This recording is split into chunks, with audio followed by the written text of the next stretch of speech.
Spider-Man swung its way to more than $825 million at the global box office and changed superhero history forever. But behind the blockbuster were stories even darker than fiction. One star nearly died after suffering 2 brain blood clots. Another endured one of Hollywood's most obsessive divorces, while another disappeared from Hollywood at the height of fame. Today, we'll uncover the untold stories behind the Spider-Man cast and what really happened after the cameras stopped rolling.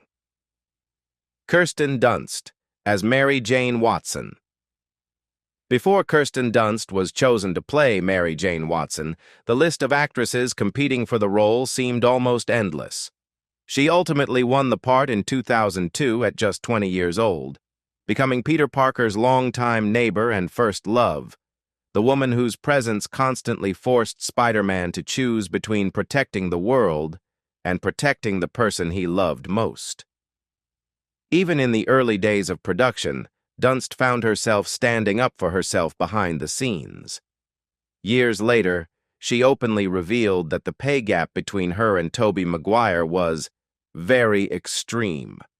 Despite the fact that she appeared alongside Spider-Man as one of the franchise's central faces, even sharing equal prominence on the Spider-Man 2 promotional posters. At the same time, the pressure of becoming famous at such a young age was beginning to take its toll. In 2008, when she was 25, Dunst publicly acknowledged that she had checked into Utah's Cirque Lodge Treatment Center to receive help for depression. She later described it as a period when she needed time to heal and focus on her mental health. That experience marked a turning point in her career. She went on to win the Best Actress award at the Cannes Film Festival for Melancholia in 2011, before earning an Academy Award nomination for The Power of the Dog in 2021. Most recently, she continued to demonstrate her remarkable range with leading roles in A24's epic Civil War, 2024, and the crime comedy Roofman, 2025. By 2026, at 44, Kirsten Dunst enjoys a peaceful family life with her husband, actor Jesse Plemons, whom she married in 2022, and their 2 sons. After years of learning to navigate the pressures of fame, she has found a balance that once seemed impossible during the turbulent years of her early career. Tobey Maguire as Peter Parker/Spider-Man. When Sony began casting Spider-Man in 2002, Tobey Maguire wasn't the obvious choice. Studio executives looked at his quiet, boyish appearance and questioned whether he could convincingly play a superhero. Director Sam Raimi stood firmly behind him, while Maguire committed himself to an intense 6-day-a-week training schedule to prove everyone wrong.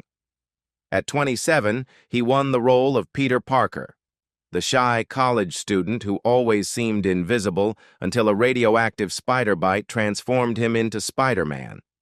Suddenly gifted with extraordinary powers, Peter struggled to balance school, love, and the enormous responsibility of becoming New York's newest hero. Just when it seemed he had overcome the biggest obstacle, another challenge nearly ended it all. While filming Seabiscuit, Maguire suffered a serious back injury that reportedly put his return for Spider-Man 2 in jeopardy. At one point, Sony even seriously considered replacing him with Jake Gyllenhaal. By the late 2000s, his biggest headlines had nothing to do with movies. Maguire became linked to one of Hollywood's most infamous high-stakes poker circles, later dramatized in Molly's Game. Organizer Molly Bloom claimed he was the biggest winner at the table, but also one of its most demanding players, alleging that he sometimes humiliated her in exchange for tips. After the poker operation collapsed amid a major financial fraud investigation, Maguire was sued to recover gambling winnings and eventually settled the case out of court for $80,000. The wholesome image he had built as Spider-Man inevitably took a hit. Even so, he continued acting in films such as The Great Gatsby and Brothers, the latter earning him a Golden Globe nomination. Then, In 2021, he thrilled audiences around the world by putting the Spider-Man suit back on for Spider-Man: No Way Home. By 2026, at 51, Maguire has largely shifted his focus behind the camera as a producer while spending much of his time with his two children. Willem Dafoe as Norman Osborn/Green Goblin. Most actors wait for the phone to ring. Willem Dafoe did the opposite. He actively pursued Spider-Man because he was fascinated by the psychological conflict at the heart of Norman Osborn.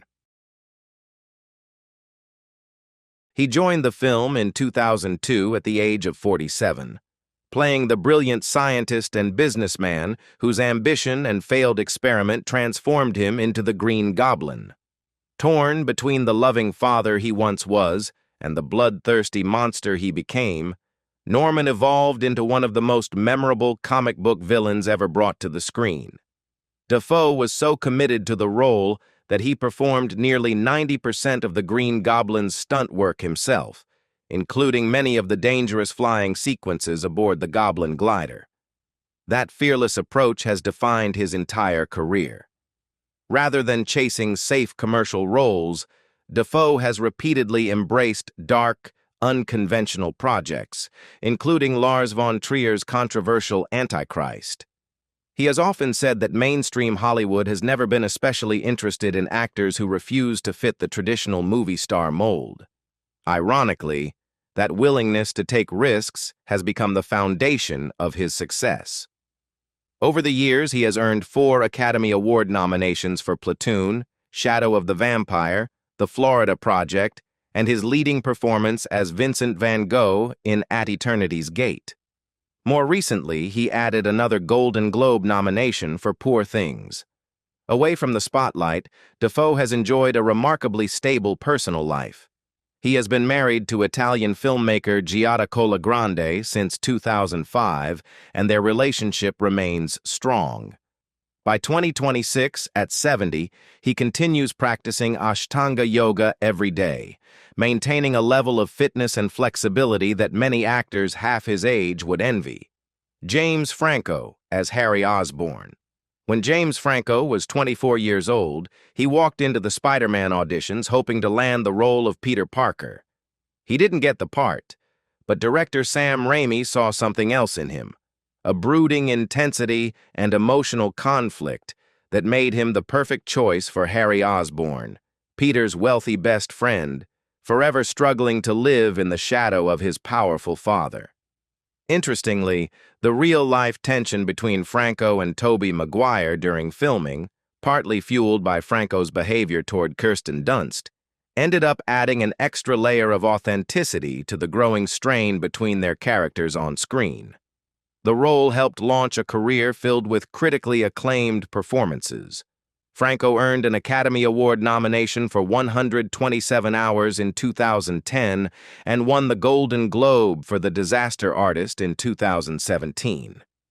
But that success was soon overshadowed by one of the biggest controversies of his career.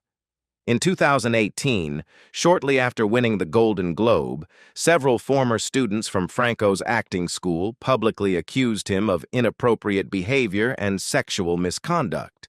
The class action lawsuit continued until 2021, when it was resolved through a $2.2 million settlement.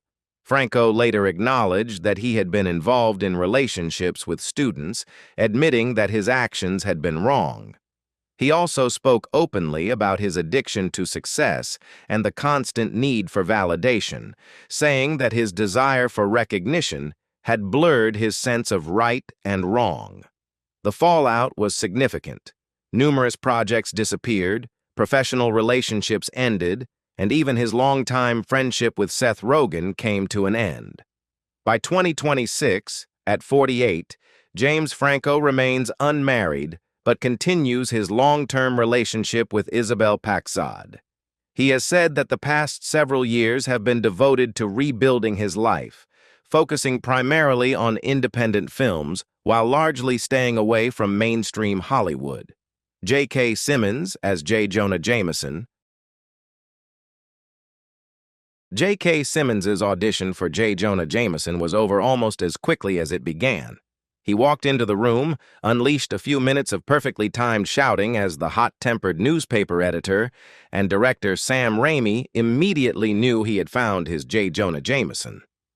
At 47 years old, Simmons took on the role of the loud, demanding editor-in-chief of the Daily Bugle, a man obsessed with turning Spider-Man into public enemy #1. Yet beneath all the bluster and endless criticism, audiences could always sense a reluctant admiration for the very hero he spent every day trying to destroy. The role brought plenty of laughs, but it also came with a real physical cost. After the first film, the constant yelling required during the newsroom scenes left Simmons with a minor vocal cord injury. His career only continued to soar.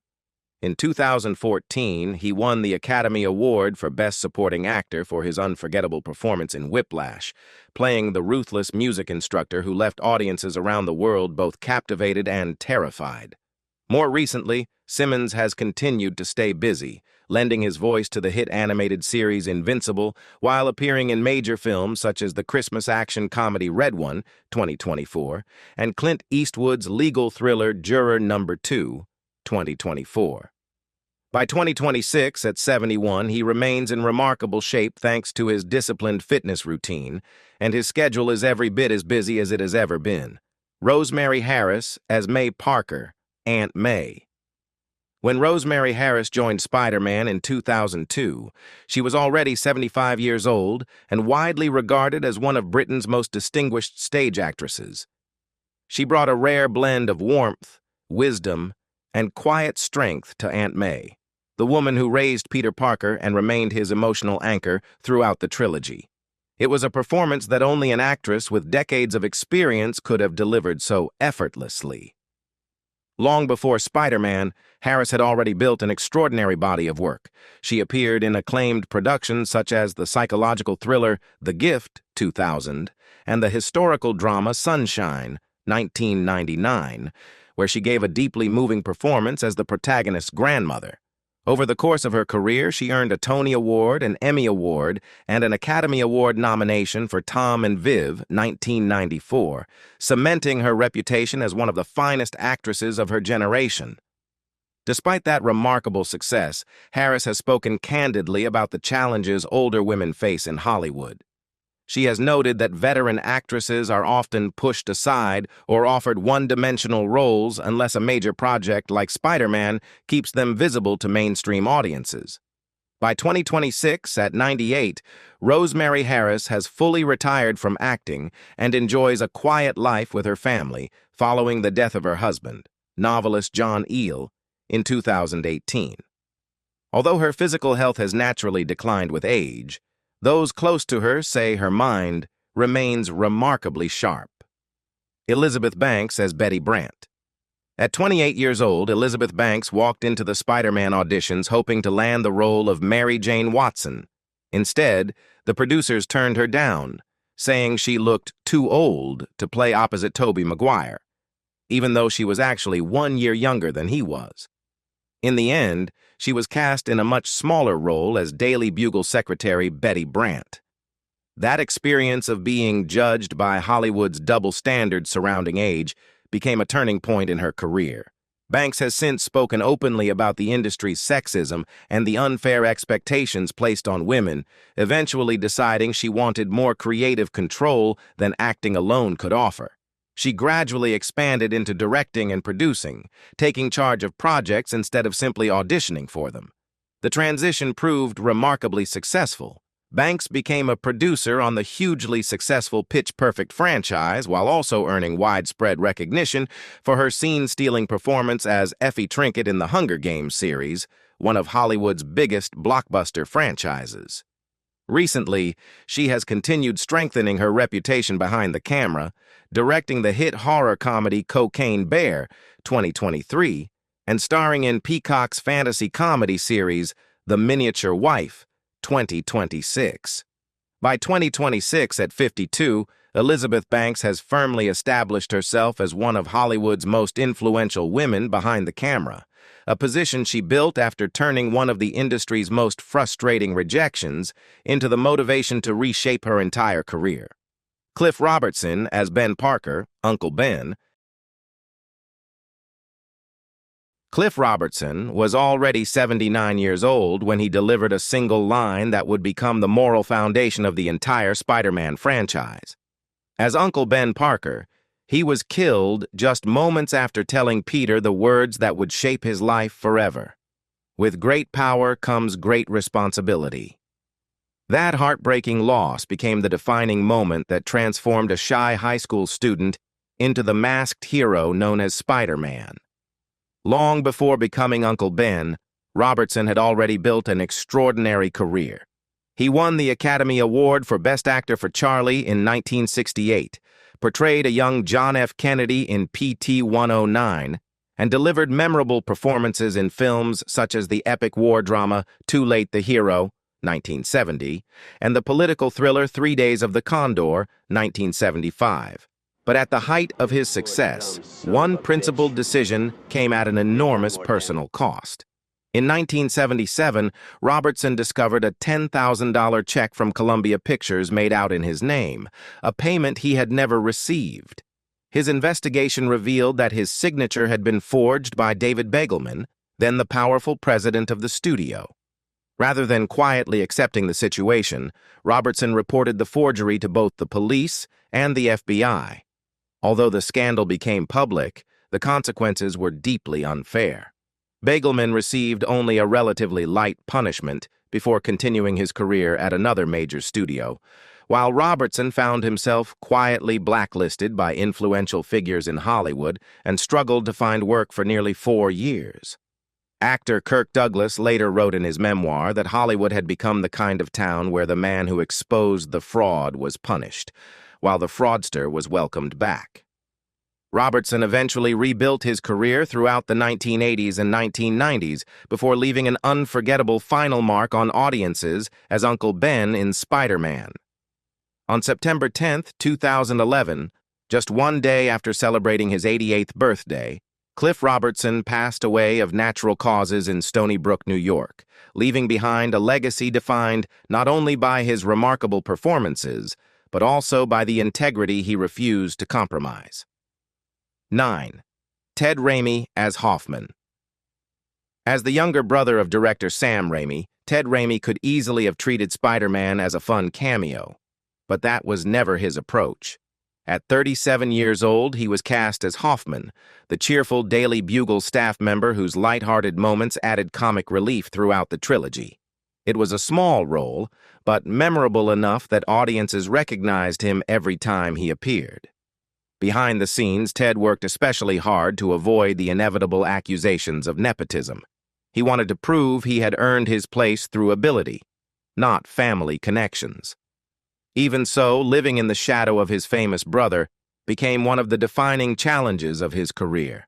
He was frequently typecast in supporting roles in low-budget horror films, spending years trying to earn recognition on his own merits, while the Raimi name sometimes overshadowed, rather than helped his achievements. Despite those challenges, Ted gradually built a loyal fan base of his own. He became a familiar face through Xena. Warrior Princess remained closely associated with the Evil Dead franchise for decades, and more recently expanded into voice acting and performance capture with the horror video game The Quarry. By 2026, at 60, Ted Raimi remains single and largely stays out of the spotlight. He continues to appear occasionally in independent films while also lending his voice and performance to video game projects. Bruce Campbell as the ring announcer. In the entire Spider-Man universe, one man is responsible for giving the hero his famous name. And it wasn't Stan Lee or one of the screenwriters. It was a wrestling ring announcer who appeared in just a single scene. When Peter Parker introduced himself as the Human Spider, the announcer immediately rejected it and casually came up with the name that would become legendary, Spider-Man. The man behind that unforgettable cameo was Bruce Campbell, director Sam Raimi's longtime friend and creative partner since their days making amateur films together. Campbell was 44 years old when he filmed the scene, and his biggest challenge was maintaining his trademark gravelly voice amid the thick clouds of smoke filling the staged wrestling arena. Away from Spider-Man, Campbell had already become a cult icon. Often called the King of B-movies, he earned a devoted fan following through his legendary portrayal of Ash Williams in the Evil Dead franchise. His career also includes memorable performances in the science fiction comedy Bubba Ho-Tep, 2002, and as former spy Sam Axe in the hit television series Burn Notice, a role he played for several years. But that cult status came with its own frustrations. Campbell has openly admitted that mainstream Hollywood rarely viewed him as a serious dramatic actor, often overlooking him for major prestige projects and seeing him primarily as an entertainer rather than an artist worthy of critical recognition. By 2026, at 68, Bruce Campbell continues to enjoy an active and fulfilling career. While he has naturally slowed down with age, he remains in good health, occasionally writing books, producing new projects, and making appearances that continue to delight generations of loyal fans. Michael Papajohn as the Carjacker. Before becoming an actor, Michael Papajohn was an athlete who later built a successful career as a professional stunt performer, a profession that demands a body capable of enduring impacts most people would never risk. That experience made him the perfect choice for the role of the carjacker in Spider-Man in 2002 when he was 38 years old. His brief but unforgettable scene required a dramatic high fall that had to look spectacular on camera while being executed with near-perfect precision to avoid serious injuries such as broken bones or spinal damage. His story reflects the reality faced by countless stunt performers throughout the film industry. They are the people who take on the greatest physical risks, often putting themselves in harm's way to create the action audiences love. Yet stunt professionals have not always received the recognition or workplace protections afforded to many other members of a production, and they have frequently been required to sign liability waivers before performing the most dangerous sequences. Following Spider-Man, Papajohn continued working steadily as both a stunt performer and supporting actor, contributing to major productions including Terminator 3, Rise of the Machines, and Jurassic World. By 2026, at 61, Michael Papajohn leads a quiet life with his family. Married and a father, he continues to live with the chronic joint and orthopedic injuries accumulated over decades of performing demanding stunt work, the lasting physical cost of a career spent putting his body on the line for the camera. Joe Manganiello as Flash Thompson. For Joe Manganiello, his very first movie role almost ended with a real punch to his co-star's face. During a fight scene with Tobey Maguire in Spider-Man, a safety wire failed to work properly, causing one of his staged punches to veer dangerously off target. He was 26 years old at the time, fresh out of college, when he was cast as Flash Thompson, the classic high school bully who constantly tormented Peter Parker before their relationship gradually became more complicated in later stories. Behind that relatively small role was a much longer and more difficult journey. Manganiello has spoken openly about struggling with severe alcohol addiction early in his career, admitting that the pressure of trying to establish himself in Hollywood nearly overwhelmed him before he embraced sobriety and turned his life around. He has also expressed his disappointment over the cancellation of the planned Deathstroke solo film, a project that fell apart amid leadership changes and creative restructuring at Warner Brothers, despite his appearance as the character in Justice League. Since Spider-Man, Manganiello has built an impressive career with memorable roles, including Alcide Herveau in True Blood, appearances throughout the Magic Mike franchise, and his portrayal of Deathstroke in the DC Universe. By 2026, at 49 and approaching his 50th birthday, he is in a relationship with actress Caitlin O'Connor and remains in outstanding physical condition, maintaining a healthy lifestyle through regular training and a long-term commitment to sobriety. Bill Nunn as Joseph Robbie Robertson. Before walking into the offices of the Daily Bugle, Bill Nunn had already delivered one of the most unforgettable performances in American cinema. In 1989, he played Radio Raheem in Spike Lee's Do the Right Thing, creating one of the most iconic black characters of the decade. Building on that legacy, Nunn joined Spider-Man in 2002 at the age of 49 as Robbie Robertson, the calm, thoughtful editor who provided a steady counterbalance to J. Jonah Jameson's constant outbursts. The role itself came naturally to him, but like much of the cast, he faced the demanding pace of the trilogy's intensive production schedule. His remarkable career also included standout performances as Da-Doo-Doo Man in the crime classic New Jack City, 1991, and Detective Eddie Souther in the hit comedy Sister Act, 1992, further establishing him as one of Hollywood's most dependable character actors. But like many black actors of his generation, Nunn's path through Hollywood was far from easy.